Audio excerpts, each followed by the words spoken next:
Hello, કેમ છો? Good evening to all of you. મજામાં? સૌરાષ્ટ્રનું સાહિત્ય કે સૌરાષ્ટ્રની ભૂમિ એટલે સુરાતન, સખાવત અને સમર્પણની ધરતી. નવરજ એટલે કે નવ જ્ઞાતિઓનો ઉલ્લેખ છે ને સૌરાષ્ટ્રના સાહિત્યમાં અને ખાસ કરીને ચારણી સાહિત્યમાં ખૂબ માનભેર કરવામાં આવે છે. આ નવ જ્ઞાતિઓનો સમૂહ સૌરાષ્ટ્રની અસ્મિતાના પાયા સમાન છે.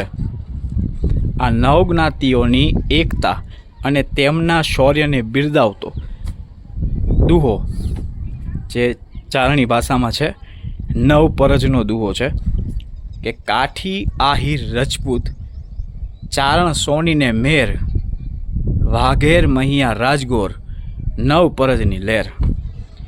એમાં રજપૂત છે એનો દોહો છે કે મરદ હસે ને માથું પડે, મરદ હસે ને માથું પડે, ધળ લડે રણમોજાર, જનની જણતો એવો જણજે જેવો રજપૂતનો અવતાર. આહિરનો છે કે આહિર આશરો આપવા જેની દિલે મોટી હામ, રણમાં જેની લાકડી એનું ગુંજે જગમાં નામ.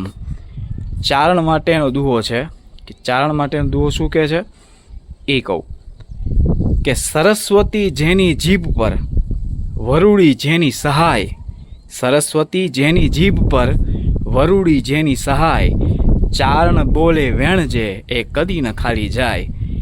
પછી ચોથો દુહો છે પરજિયા સોની. એનો દુહો છે કે સોનું પરખે કસોટીએ ને મર્દ પરખાય મેદાન, સોનું પરખે કસોટીએ ને મર્દ પરખાય મેદાન, પરજિયા સવાયા પાક્યા જેણે દીધા માથાના દાન. પછી કાઠી જે દરબારમાં આવે છે કાઠી દરબાર, એ કાઠીનો છે દુહો ઘોડે ચડવો કાઠીને ને ભાલે રમવું ખેલ, ઘોડે ચડવો કાઠીને ને ભાલે રમવું ખેલ, સૂરજની જે ઉપાસના એવો કાઠીનો ખેલ. પછી છઠ્ઠો દુહો છે મહિયા. મહિયા માટે શું કીધું છે કે મરદ હઠીલા મહિયા જેની ભોમકા સાથે પ્રીત, મરદ હઠીલા મહિયા જેની ભોમકા સાથે પ્રીત, શીશ પડે પણ ધળ લડે એ ક્ષત્રિય ઘેરી રીત. ક્ષત્રિયમાં છે મહિયા. પછી છે મેર. મેર માટે કીધું છે ભડ કાયરના પેટમાં કોઈ દી ન જન્મે વીર, ભડ કાયરના પેટમાં કોઈ દી ન જન્મે વીર, મેરના ગઢમાં તો જન્મે કા કેસરી ને કા રણધીર. પછી વાઘેર. વાઘેર માટે છે દ્વારકાની એ ધરતી પર જેણે ઝીલ્યા અનેક ઘા, દ્વારકાની એ ધરતી પર જેણે ઝીલ્યા અનેક ઘા, વાઘેર છે એવા વીર છે જેની ધરતી ધ્રુજતી સદા. પછી નવમું છે રાજગોર.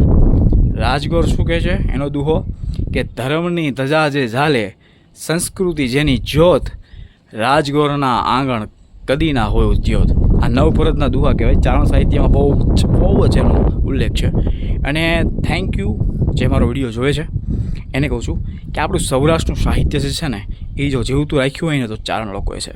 ગઢવી, પછી ભલે માયાભાઈ હીર હોય, પછી કીર્તિદાન ગઢવી હોય, કે પછી ભીખુદાન ગઢવી સાહેબ હોય, કે પછી જેવી જે લોકો સાહિત્યને જીવતું રાખે છે એને મારા સત વંદન છે. કેમ કે આજની પેઢીમાં, આજના યુગમાં જે જનરેશન હવે છે એને આ વસ્તુ દેખાડવાની જરૂર છે, આ વસ્તુ સમજાવવાની જરૂર છે કે આપણું સૌરાષ્ટ્રનું સાહિત્ય શું છે.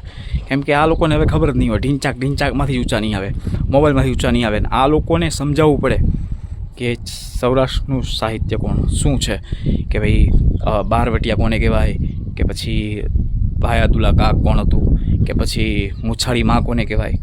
આપણે બધું એ જાણીએ છીએ યાર. હવે એની જનરેશનને શીખવવાની જરૂર છે. તો એને ધન્યવાદ કે લોકો કહે છે અને હજી સૌરાષ્ટ્રના સાહિત્યને જીવતું રાખ્યું છે, હજી સુધી રાખે છે. પણ અત્યારની પેઢીના સમજાવવું બહુ જરૂરી છે. આ વિડીયો ગમ્યો હોય તો લાઈક કરજો, શેર કરજો, સબસ્ક્રાઈબ કરજો, મારી ચેનલમાં કોમેન્ટ કરજો. જે મારા સબસ્ક્રાઈબર છે એને દિલથી થેન્ક યુ. તમે પણ શેર કરજો. આભાર. મળીએ નેક્સ્ટ વિડીયોમાં. જય શ્રી કૃષ્ણ. આવજો.